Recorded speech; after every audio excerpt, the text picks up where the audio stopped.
Okay, good evening, everybody. So it was about a couple of weeks back when Mithali brought this idea that, the social sector of the research has been doing quite a few good pieces of work for the last few years for government, for other different developmental sector clients. Why not we have a special session on that? So we thought it's a good idea, primarily because I can probably say with confidence that 90% of the audience here are from the commercial research side, right? Very little idea about what's going on in the social sector research. Yeah, you have a small young brother and that sibling is growing. It has actually grown up. It has actually started doing a lot of amazing things. A few things which will probably make you wonder, how did they really do it?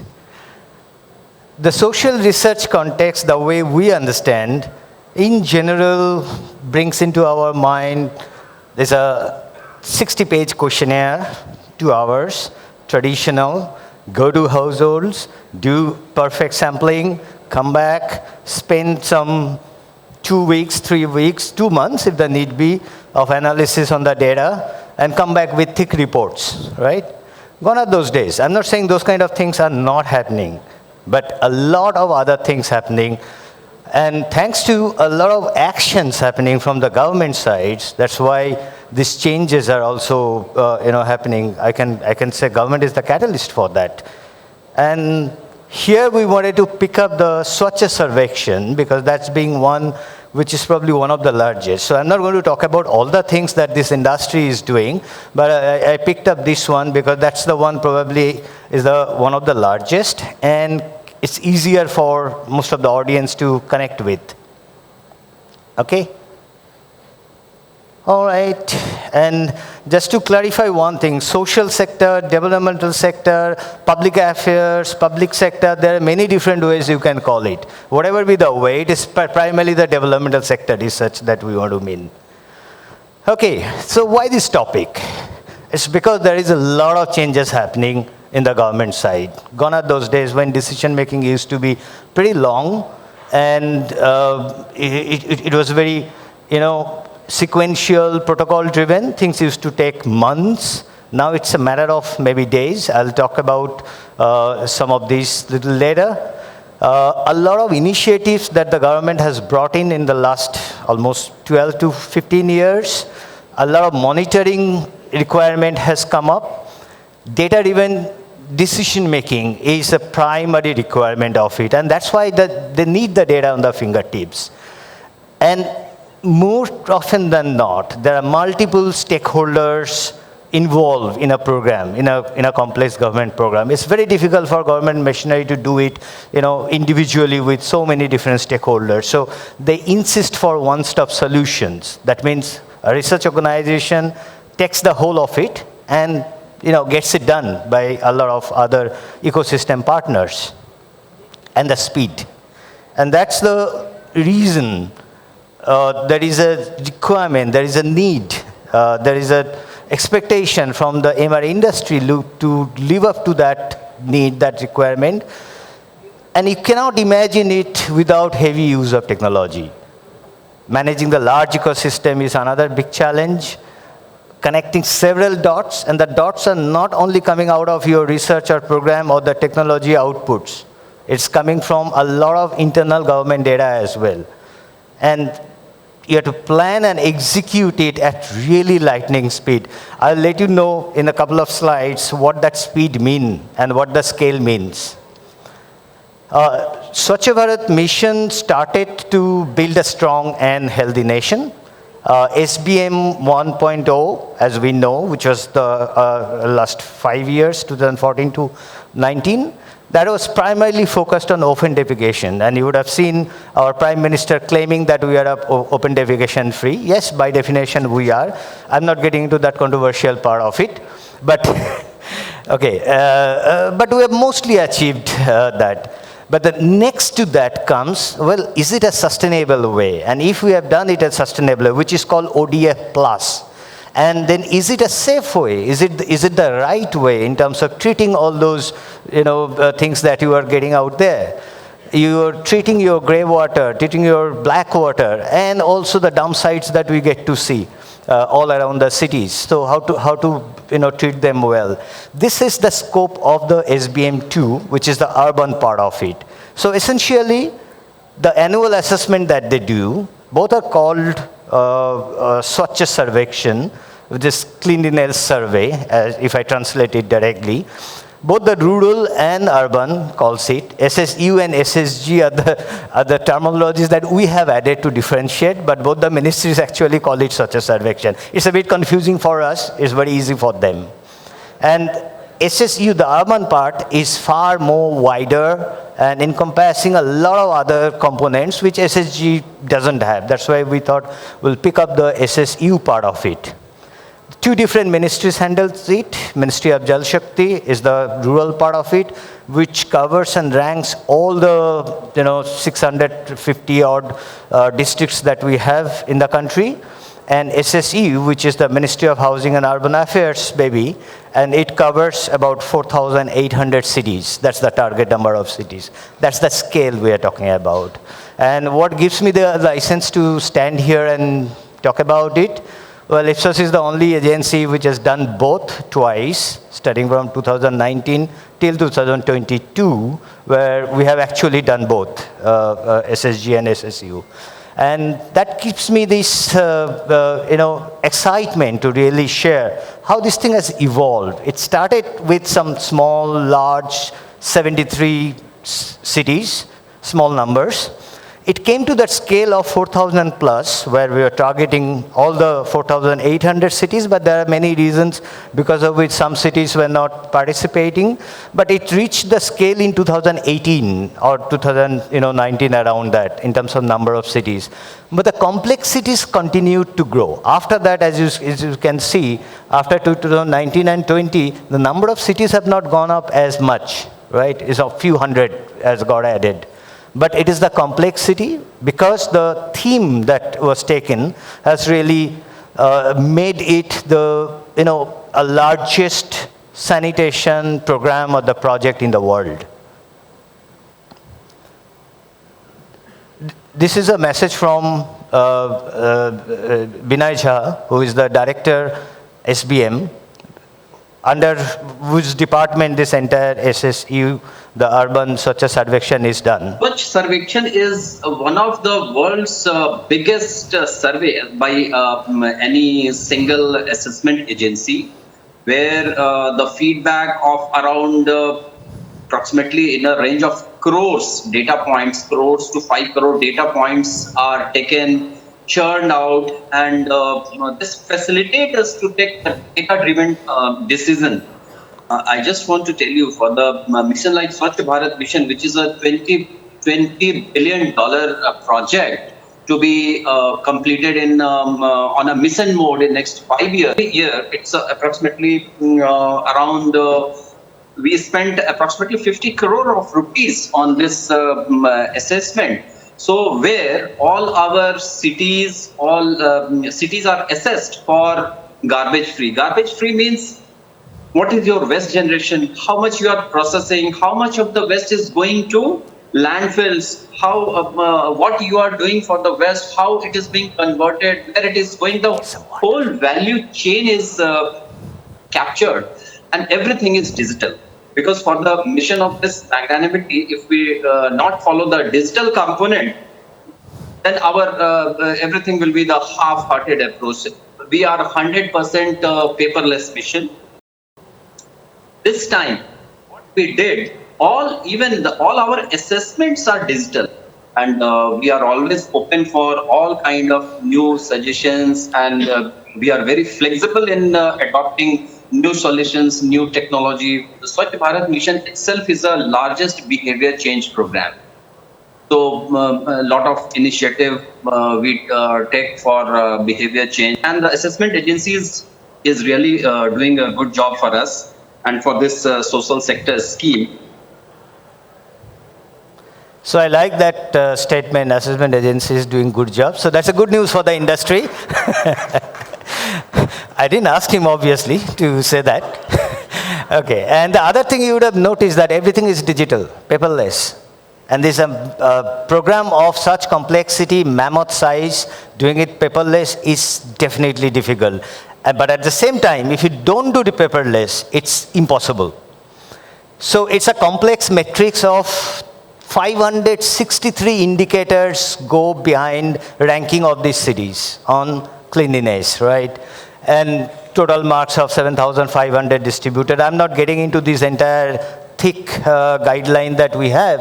But one major component of that is, apart from the citizen feedback and etc., one major component is that what the cities are planning, doing, and what is the end result of it. So there is a service level progress that we need to measure. So there is an MIS system in government where all the city municipalities need to put up that on the ground or on the context of sanitation, cleanliness, what all initiatives they are doing. So they are putting up that, what all they are claiming that they will do, based on which they will be assessed and the marks will be given.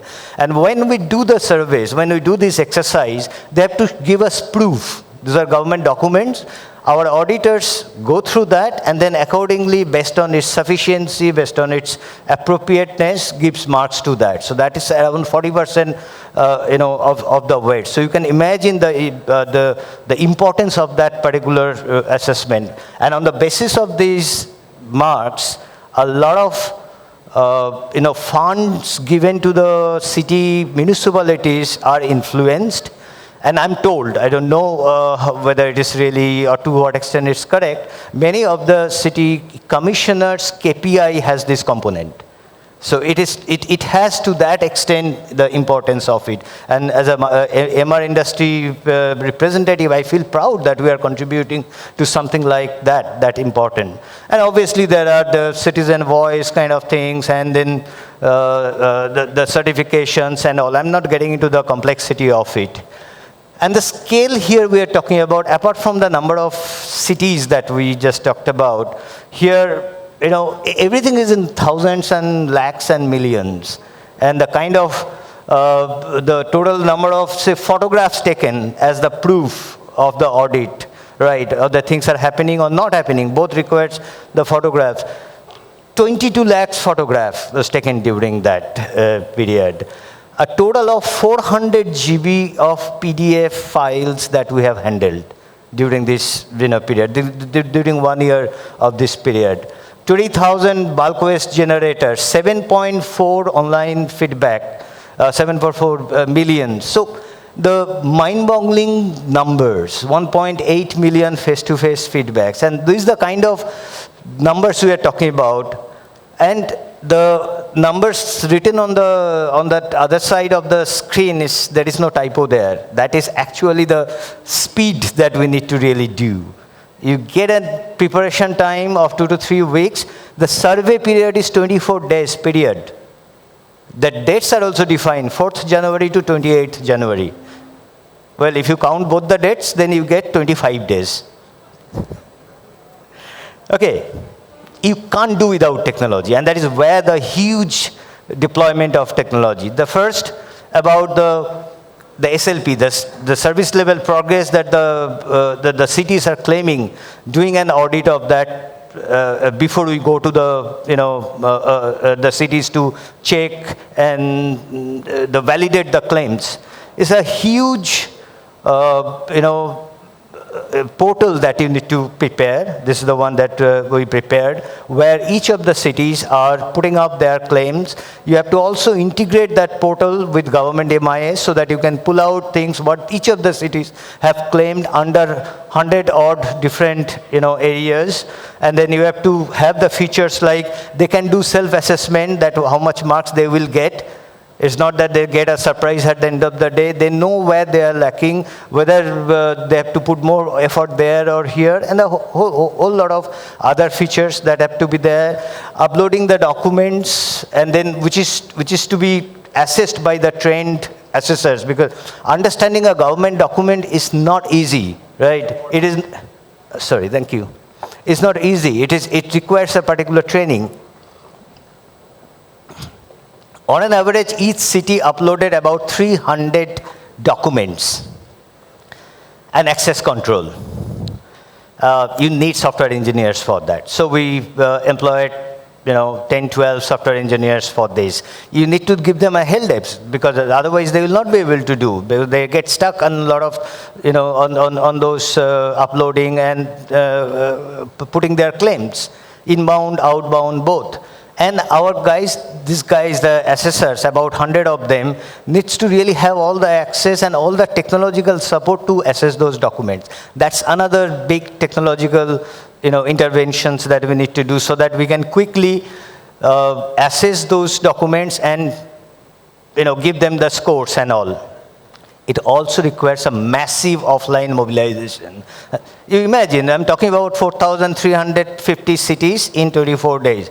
But fortunately, in Ipsos, it is least of the challenge for the research team because of the huge infrastructure that we have and very strong team. How they do, that's a different story. We can discuss some other day. But in this whole program, it was probably the least problematic for us.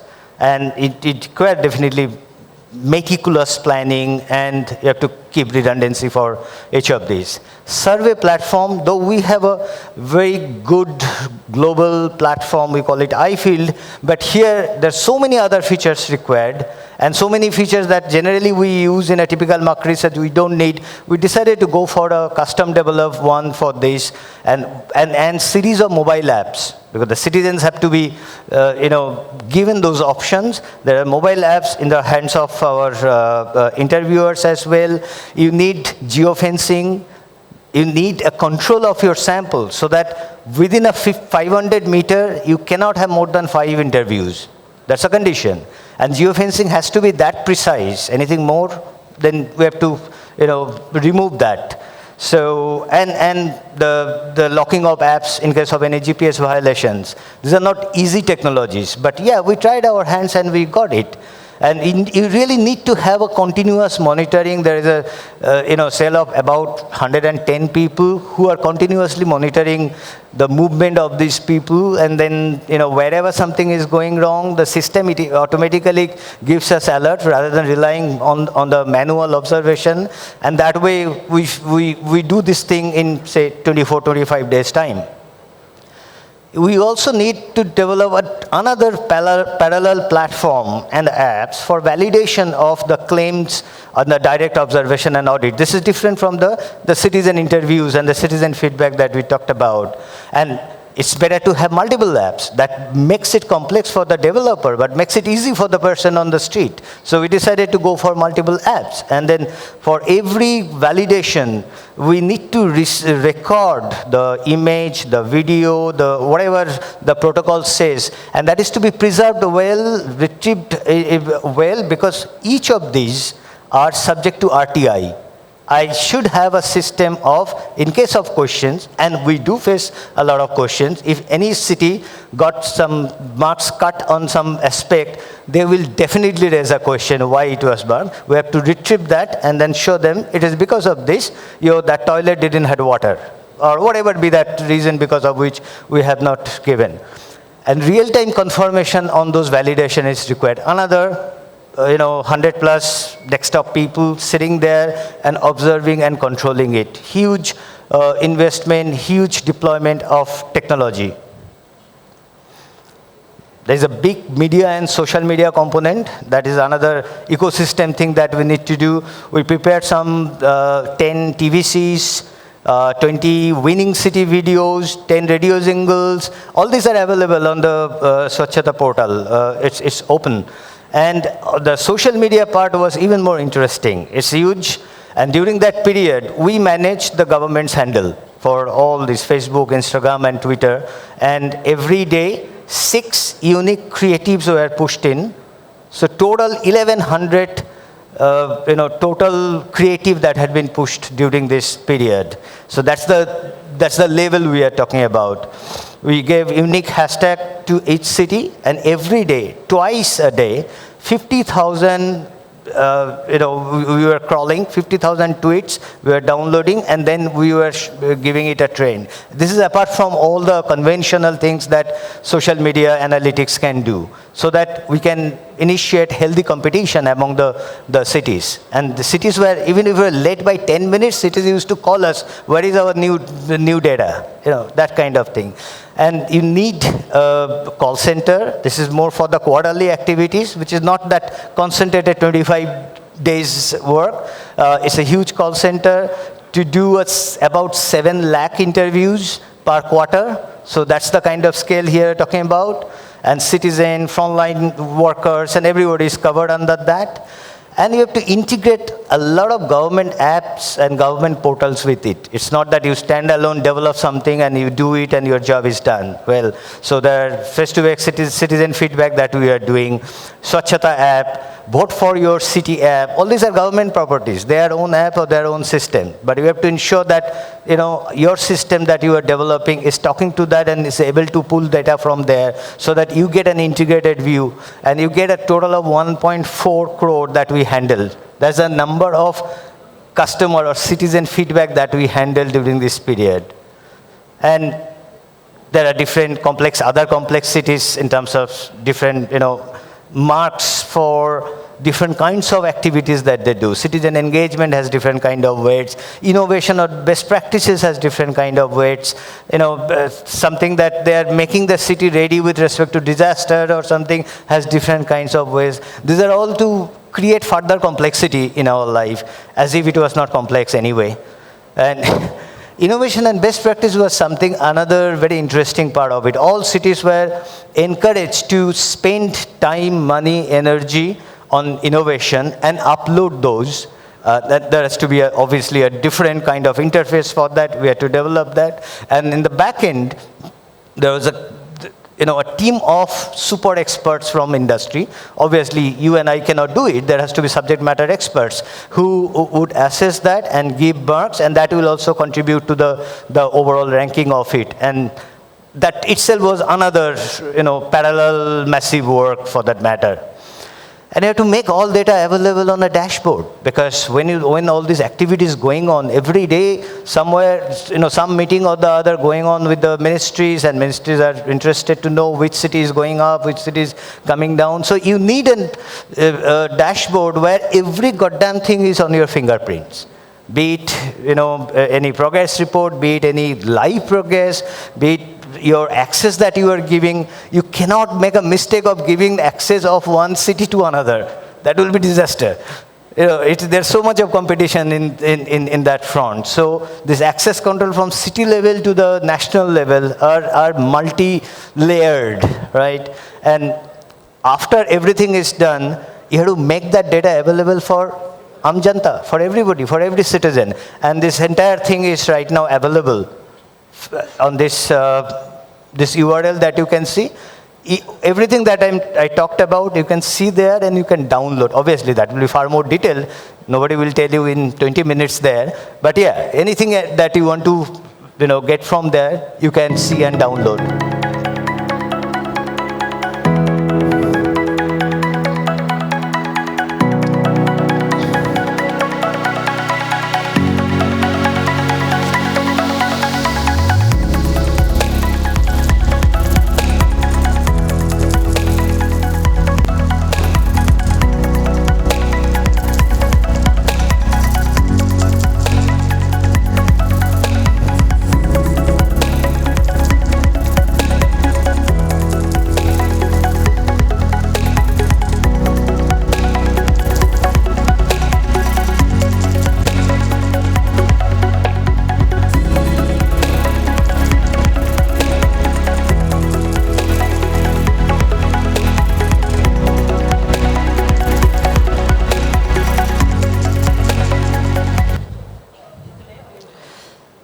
And you need to be careful about the pandemic part of it. That really added to the complexities, and so that you need redundancies. You need to have a technology which can be distributed, because if one city is affected, I can have the entire operation running from another cities. We actually made the architecture like that. We were ready, and we did it. In fact, in one of the instances, we had to do that for that matter.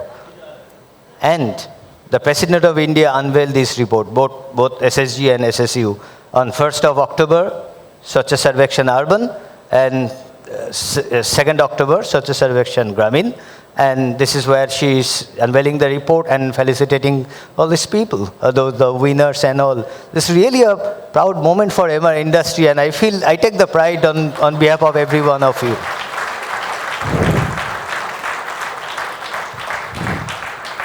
Thank you.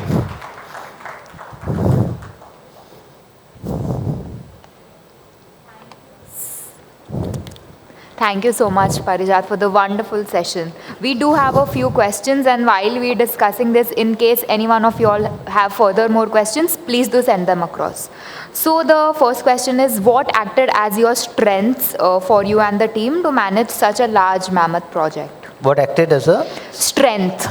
So what acted as strengths during the tenure of the project for such a huge? Yeah, so I think two aspects which are fundamental to do this kind of massive designs and make them successful. One is think technology, automate whatever can be automated, right? And number two is have a parallel redundancy plan ready. When you were talking about this kind of complex and large things, anything in this large country can go wrong.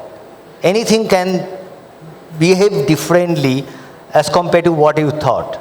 There were things where we planned it this way, we developed certain things this way, and overnight we had to change it because there were other dynamics, happening. And that's the reason technology and redundancy. Redundancy both in terms of process, people, and technology. Redundancy not only that I put another server or I put another 5 people.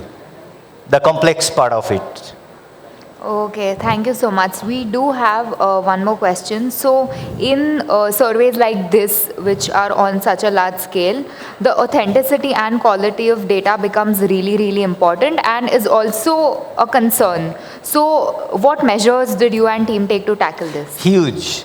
In fact, this kind of things are, it's not like I'll do a 10% accompaniment and 30% back check and like that. It is 100% audited data, because any of these can be questioned by RTI, and people do question. So at every level, you have to figure out a way of how I am ensuring authenticity, how I am ensuring that the data being captured is exactly the right way is being processed, because there could also be errors happening, all that, and there is no way I can go wrong on something. So I mean that will probably take another 1 hour to explain how this complex QC part and the data authenticity part is taken care of. But if anybody particularly interested can catch me, I'll be more than happy to discuss that. But you can rest assured that for this kind of things, 100% authenticity is the minimum. Okay, thank you. We do have a few more questions. So we understand that because seeing the size of the project, there would have been multiple difficulties that you and team would have faced, and also any daunting barriers that you would have come across. So how really did it all? Okay, the multiple difficulties and multiple types of difficulties. Obviously, the difficulties that we know, that happens typically in any market researcher's life, that some team is vanished, unwell, or for some reason the survey did not start on that day, or everybody is there, for some reason the server is down. All those things are very common one. So I'm not getting into that. So any kind of problem or the difficulties that typical market researcher face, you can imagine we had each one of them. Right. Could you please take the center stage? Okay, so we do have one more question, and this one really interests me also, being from Ipsos. Okay. So we want to know if Ipsos is thinking of using AI or machine learning in such massive projects from the data cleaning and processing perspective or beyond. Okay, so some part of it requires some AI, and we have, we are doing a little bit of that. not every aspect, because you can see that some pieces of data are very objective data, which are coming from the cities, and we are doing audit, and then we are giving them marks and all. There's not much of scope of AI there, a lot of scope for automation there. Yeah. But the social media part of it, definitely there is a lot of scope of AI coming in, and we are using it. It's only that some of those aspects are, you can say, rudimentary, not really very high end, but this is definitely one area we have pushed to government, and we have told them that they should take this initiative to really develop or develop a roadmap so that this entire social media part or the media part per se can be dealt differently, and a high degree of artificial intelligence, machine learning, natural language processing, and etc. can be brought in there. So we are scratching the surface. Hopefully a couple of years down the line, I'll have a more specific things to talk about there. Okay, so thank you so much, Parijat. This is it from the audience and us. Thank you again. And can we have a huge round of applause for him, please? Pleasure. Thank you.